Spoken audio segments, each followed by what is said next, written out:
स्वामी समर्थ. एक नवीन व्हिडिओमध्ये सर्वांचं खूप खूप मनापासून स्वागत आहे. तर श्रावण महिन्यातला पहिला सोमवार आहे 17 तारखेला. तर श्रावण महिन्याच्या सोमवारी आपण महादेवाची पूजा कशी करायची अगदी साध्या सोप्या पद्धतीमध्ये, ज्यांना रुद्राभिषेक जमत नाही त्यांनी अशा पद्धतीने पण सेवा करू शकता. म्हणजे पूर्ण रुद्र मध्ये जी काय आपण सेवा घेतो त्या पूर्ण सेवा करता नाही जर आल्या तर अशा पद्धतीने तुम्ही एकदम साधी सोपी पद्धत आहे, या पद्धतीने तुम्ही सेवा करू शकता. तर कशी सेवा करायची काय किंवा त्याला काय काय साहित्य लागणार आहे पूर्ण डिटेल माहिती कृतीमधून बघणार आहोत. त्याच्यामुळे व्हिडिओ शेवटपर्यंत नक्की बघा. तर चला आपण व्हिडिओला सुरुवात करूया. उठल्याच्या टायमाला अक्षर टाकायला पाहिजे. इतकं बोलले अगोदर सगळं व्हिडिओ केला आणि बघते तर कॅमेराच बंद. आता परत रिपीट करावं लागणार आहे. तर चला असो, महादेवांची इच्छा. तर आता मी सांगणार आहे तुम्हाला की साहित्य काय काय घेतलं. अगदी साधी सोपी पद्धत आहे, जास्त काहीच नाहीये. तर सर्वात प्रथम आपल्याला काय लागतं म्हणजे गळती पात्र. सर्वात मेन वस्तू म्हणजे ही आहे. तुम्हाला हा गळती पात्र जर असेल ना तर तुम्ही म्हणजे फक्त तुमच्याकडे वाचण्याकडे तुमचं लक्ष असतं. म्हणजे तुम्ही पळीनं पाणी टाकलं तर आपण काय होतं नाही की मग दोन्हीकडे आपल्याला लक्ष द्यावं लागतं. तर असं गळती पात्र एक आणून घ्या असेल तर. त्याच्यानंतर शिवपिंड, महादेवांची शिवपिंड ही भरीव असावी. त्याच्यानंतर महादेवाच्या पिंडीच्या शेजारी नाग किंवा नंदी नसू नये. हे दोनच, फक्त अखंड शिवपिंड एकच असावी देवघरामध्ये आपण जेव्हा पूजा करतो तेव्हा. त्याच्यानंतर प्रत्येक श्रावण सोमवारी जो पहिला सोमवार येतो त्या सोमवारी आपण शिवमूठ म्हणजे तांदूळ अर्पण करत असतो. हे तांदूळ घेतलेले आहे. त्याच्यानंतर महादेवांना जे आवडणाऱ्या वस्तू आहेत म्हणजे पांढरे फुलं, बेलपत्र, दूध किंवा पंचामृत. आता मी इथं पंचामृत नाही घेतलं, फक्त मी तुम्हाला करून दाखवते. तुम्ही पंचामृत पण सोमवारी महादेवांच्या पिंडीवर अर्पण करायचं. आता पंचामृत म्हणजे काय, त्याच्यात दूध येतं, दही, साखर, तूप आणि मध हे 5 वस्तूंनी ते पंचामृत बनवायचं, महादेवांच्या पिंडीवर टाकायचं. आणि महादेवांच्या पिंडीवर आपण जेव्हा दूध टाकतो किंवा पाणी टाकतो ते थंड पाणी घ्यायचं. कधीच तापलेलं दूध पण कधीच टाकायचं नाही, कच्चं दूध घ्यायचं. तर हे कच्चं दूध घेतलेलं आहे. त्याच्यानंतर दुसरं काय, पाणी, दूध, दीप. त्याच्यानंतर आपलं जे काही बेसिक सामान असतं ते भस्म वगैरे. तर मला मला म्हणजे बरेच जण असं म्हटले की हा माझ्याकडला जो भस्म आहे ना, म्हणजे मी केंद्रातूनच आणलेला आहे बाहेरच्या दुकानातून. तर हा चॉक आपला जो असतो मुलांचा खडू त्याच्यापासून बनलेला असतो. ओरिजिनल भस्म नाही आहे हा. आता मी फक्त तुम्हाला दाखवायचं म्हणून मी दाखवते आणि तुम्हाला सांगते पण. जर तुम्ही असा भस्म जर तुम्हाला आणायचा असेल तर तुम्ही असा मोठा जो आपल्याला भस्म म्हणून देतात ती चौकोनी वडी ती घेऊ नका. छोट्या डब्बीमध्ये असं पॅकिंग भस्म एक मिळतो, तो ओरिजिनल असतो.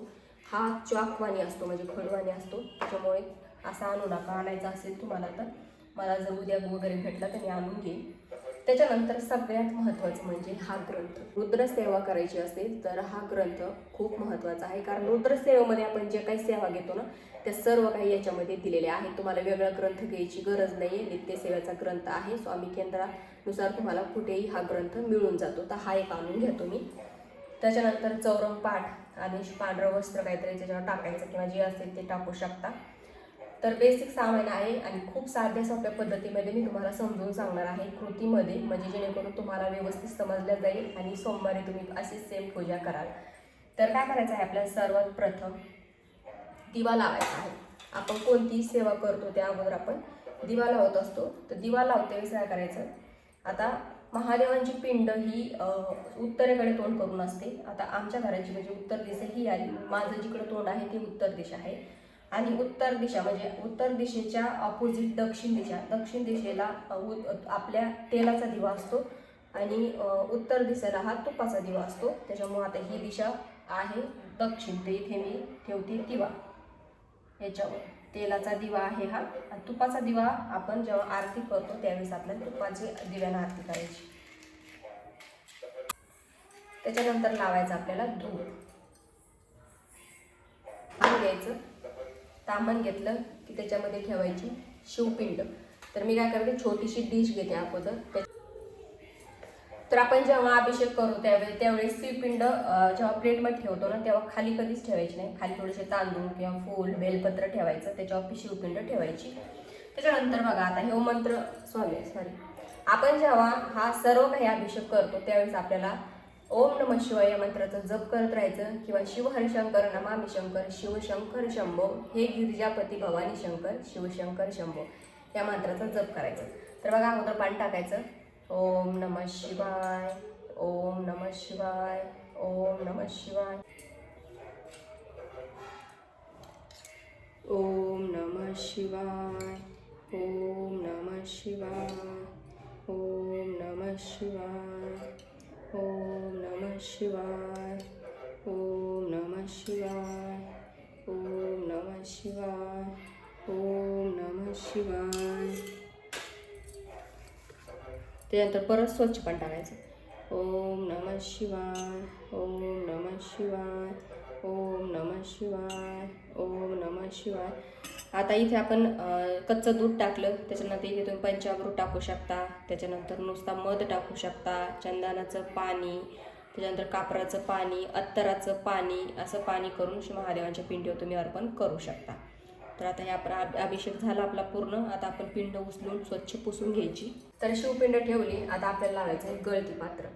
आता गळती पात्र लावल्यावर आपल्याला रुद्रसेवा घ्यायची आहे. आता रुद्रसेवा म्हणजे काय, तर बघा हा ग्रंथ तुम्ही जर आणला तर याच्यामध्ये सोमवारची सेवा असं दिलेलं आहे. सोमवारची सेवा म्हणजे त्याच्यात पूर्ण रुद्रसेवा दिलेली आहे. हे बघा इथं पूर्ण रुद्रसेवा दिलेली आहे, इथून ते इथपर्यंत आपल्याला पूर्ण ह्या सेवा घ्यायच्या आहेत. रुद्रसेवा नाही जमली तर काय करायचं, गणपती अथर्वशीर्ष घ्यायचं, शिवमहिमा स्तोत्र घ्यायचं, एवढं म्हटलं तरी चालतं, किंवा नुसतं चमक नमक म्हणून सुद्धा रुद्र केला तरी चालतो. आता शिवमहिमा स्तोत्र, त्याच्यानंतर चमक नमक हा दुसरा पर्याय. त्याच्यानंतर ते जरी नाही जमलं तर ओम महामृत्युंजय मंत्र 1 अमाळ 108 वेळेस मंत्र म्हणत अभिषेक केला तरी चालतो. ते पण तीर्थ आपण घरातल्या आजारी व्यक्तींना, व्यसनी व्यक्तींना, जेव्हा घरात चिडचिड करणाऱ्या व्यक्तींना घरात शिंपडलं तरी चालतो. वास्तुदोष कमी होतात, आजार पण कमी होतं, व्यसनमुक्ती आपली सुटत असते घरातल्या व्यक्तींची, म्हणजे अनेक प्रश्न आपले सुटत असतात, आर्थिक परिस्थिती आपली सुधारत असते रुद्र अभिषेक केल्यावर. मागच्या व्हिडिओमध्ये मी तुम्हाला त्याचं महत्त्व सर्व सांगितलंच होतं. तर ह्या सर्व सेवा तुम्ही घ्यायच्या. आणि तुम्हाला संस्कृत नाही जमलं तर मराठीतून पण याच्यामध्ये आहे, दोन्ही भाषेमध्ये आहे, दोन्ही पण तुम्ही जे सोपं तुम्हाला जाईल ते वाचायचं.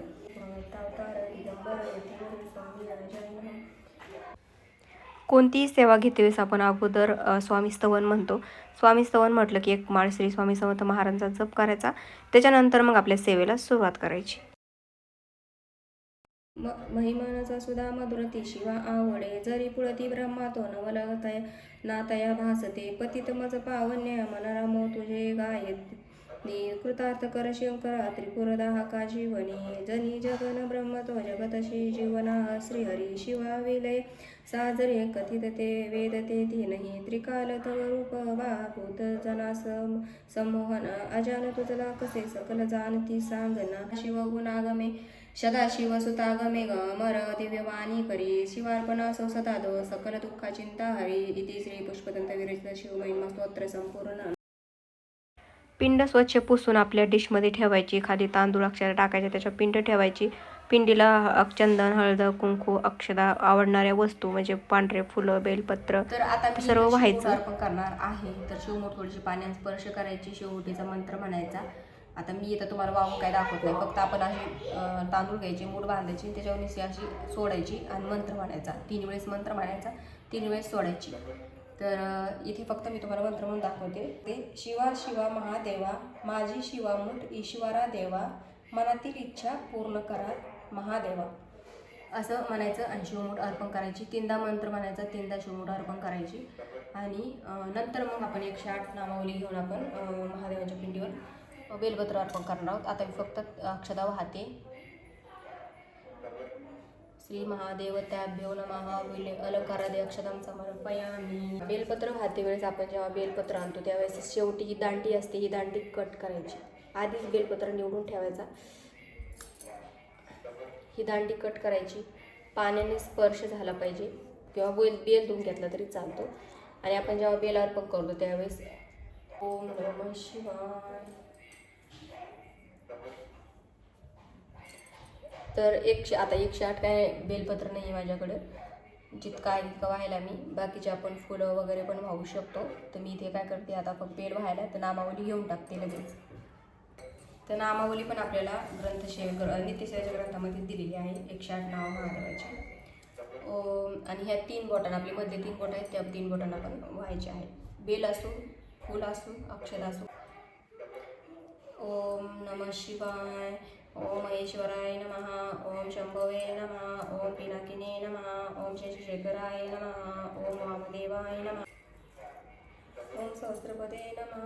ओम अपवर्गप्रदाय नमः. ओम अनंताय नमः. ओम तारकाय नमः. ओम परमेश्वराय नमः. शिव हरि शंकर नमामि शंकर शिव शंकर शंभो. हे गिरिजापति भवानी शंकर शिव शंकर शंभो. शिव हरि शंकर नमामि शंकर शिव शंकर शंभो. हे गिरिजापति भवानी शंकर शिव शंकर शंभो. शिव हरि शंकर नमामि शंकर शिव शंकर शंभो. हे गिरिजापति भवानी शंकर शिव शंकर शंभो. तर आपण जेव्हा देवाला नैवेद्य दाखवतो तेव्हा खाली मंडळ काढायचं. मंडळ म्हणजे चौकोन, भरीव चौकोन काढायचा. आणि मग आपण तुळशीपत्राला आपण नैवेद्य दाखवत असतो, पण महादेवाला तुळशीपत्र चालत नाही, म्हणून आपण फक्त फुलं हातात घेणार. किंवा तू बेलपत्र असेल बेलपत्र पण घेऊ शकता. ओम तस्तवितुर्वरेण्यं भर्गदेव सधीमहि धियो यो नः प्रचोदयात्. ओम प्राणायासा, ओम अपानायासा, ओम उदानायासा, ओम उदानायासा, ओम समानायासा, ओम ब्रह्मणं तत्त्वाय स्वाहा. परत ओम सत्यतवर्धन परिचिंचामि. ओम. त्याच्यानंतर आपण घेणार होतो आरती. त्या आरतीसाठी तुपाचा दिवा. त्याच्यानंतर महादेवांची आपण जेव्हा आरती करतो त्यावेळेस फक्त आपण कापराने आरती करायची असते, कापरूने आरती करायची.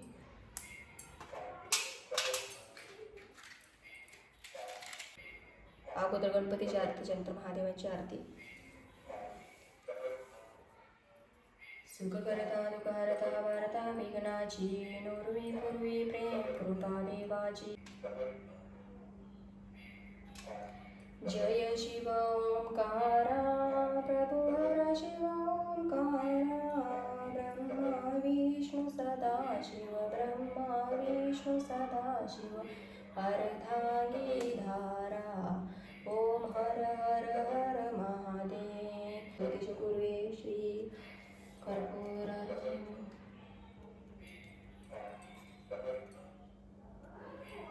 तुम्ही पण आरती घ्या. त्याच्यानंतर खाली आपल्याला पाणी टाकायचं, नंतर मग दिवा ठेवायचा.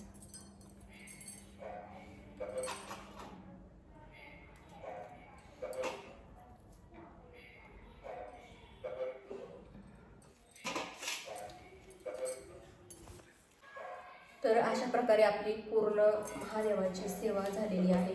म्हणजे सगळ्यात सोपी पद्धत मी तुम्हाला सांगितली, जी तुम्हाला योग्य वाटते ती तुम्ही करू शकता. म्हणजे अभिषेक वगैरे आपल्याला तो महादेवांचा करायचा. रुद्र करायचा असेल तर पूर्ण सेवा करायची. रुद्र नसेल करायचा तर तुम्ही ह्या अशा पद्धतीनं शिवमहिमा स्तोत्र म्हणून अभिषेक करू शकता. तर हे आपलं रुद्रयंत्र आहे. आता या रुद्रयंत्र आपण महादेवांचे अभिषेक सुरू आहे, इकडं लगेच आपण रुद्रयंत्र असं घ्यायचं. आता रुद्रयंत्र पण आपण तसं खाली ठेवायचं नाही, त्याच्यावर काहीतरी खाली टाकायचं, त्याच्यावर रुद्रयंत्र ठेवायचं. सेम तसंच पंचोपचाराचा अभिषेक वगैरे करायचा, दूध वगैरे सर्व काही टाकून. त्याच्यानंतर मग आपल्याला गळती पात्र आपण जेव्हा महादेवांचे मंदिर लावतो त्यावेळेस आपल्याला फक्त इकडं असं पळीनं पाणी टाकत राहायचं. ओम नमः शिवाय, ओम नमः शिवाय, ओम नमः शिवाय, ओम नमः शिवाय, ओम नमः शिवाय असं तुम्हाला करत राहायचं. आणि ही रुद्र जेव्हा तुमचा रुद्र पूर्ण होतो तेव्हा स्वच्छ पुसून घ्यायचं रुद्रयंत्र. त्याच्यानंतर तुम्हाला सेम तसंच त्याला पूजा वगैरे करायची त्याची.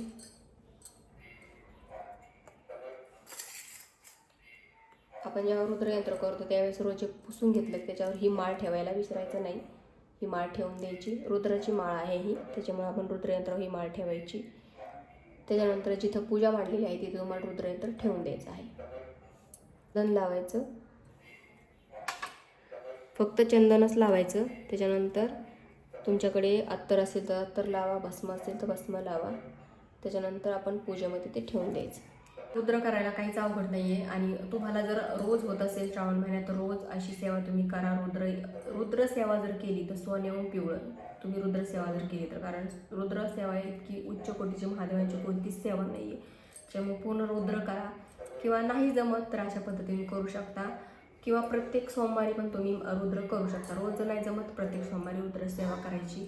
खूप सोपी सेवा आहे, जास्त अवघड नाही. नवीन नवीन काय होतं नाही, कोणती गोष्ट नवीन आपण करायला जातो ते आपल्याला अवघडच लागते. पण जर सवय लागली तर तुम्हाला काहीच वाटणार नाही. तुम्ही रोज रुद्र घ्याल. मी तर महादेवांच्या चरणी प्रार्थना हीच करते की सगळ्यांकडून सेवा व्हावी, सगळ्यांच्या आयुष्यातले दुःख दूर व्हावे आणि सगळ्यांचं भलं व्हावं, एवढंच, बाकी दुसरं काहीच नाही. तर खूप सोपी पद्धत आहे. अशा प्रकारे तुम्ही रुद्रसेवा करू शकता. हा व्हिडिओ थोडासा मोठा पण झाला असेल, त्याबद्दल माफी असावी. काय करायचं, आपण जेव्हा आता ही पूजा वगैरे होती, दुसऱ्या दिवशी निर्माल्याचं जे सामान आपण टाकतो निर्माल्यामध्ये, त्याचं काय करायचं तर कुठेही फेकून द्यायचं नाही. जरी तुम्ही शहरात राहत असाल तरी फेकून देऊ नका. कशात तरी ते साठवून ठेवा, म्हणजे कुठे पाण्यामध्ये त्याला विसर्जन करता येईल. पूर्ण श्रावण महिना सोमवारची सेवा करत असाल किंवा पूर्ण श्रावण महिना तुम्ही रुद्रसेवा करत असाल, जितकं तुमचं निर्माल्याचं सामान साचतं, शिवमुठ तुम्ही पक्षींना वगैरे तुम्ही खायला देऊ शकता. वरती टेरेसवर जिथं पक्षीला तिथे ठेवून देऊ शकता, जेणेकरून पक्षी खातील. आणि हे जे काही फुलं, बेल आहे, आता बेलाचं मी तुम्हाला बेल पण तुम्ही खाऊ शकता, पण इतका बेल आपल्याला खाल्ल्या जात नाही. जर तुम्हाला वाळवून त्याची पूड करून जर चूर्णवाली जर खाता येत असेल त्यांनी खाऊ शकता. तशी पण तुम्ही, त्याला शुगर आपली कमी होत असते. ज्यांना शुगर आहे त्यांनी तसं खाऊ शकता, म्हणजे रोज 1 चमचा मधात मिक्स करून ते चाटण खायचं रोज शुगरवाल्यांनी. आणि चांगल्यानी जरी खाल्ली तरी प्रॉब्लेम नाही आहे, कारण ते चांगलंच आहे. तर बेलपत्र म्हणजे महादेवांच्या पिंडीवर अर्पण केलेलं आहे आणि तो वाया न जाता, म्हणजे आपण आपल्या पोटात जात असेल तर अजून चांगलं. त्याच्यानंतर फुलं राहिली, फुलं तुम्ही पाण्यावर वगैरे विसर्जन करू शकता किंवा तुमच्या शेतात नेऊन टाका, किंवा तुमच्या दारासमोर झाडं कुठं असेल तर झाडापुढे तुम्ही टाकून द्या, कारण आपण तितकी सेवा केलेली असते आणि ते कुठंच असं फेकून द्यायचं नाही. तर आय होप तुम्हाला समजलं असेल. तर आजचा हा व्हिडिओ कसा वाटला तो नक्की सांगा. व्हिडिओ आवडल्यास व्हिडिओ लाईक करा, शेअर करा, चॅनल सबस्क्राईब करायला विसरू नका. झालेली सेवा श्री स्वामी समर्थ महाराजांच्या परमपूज्य गुरु माऊलींच्या चरणी रुजू करते. श्री स्वामी समर्थ.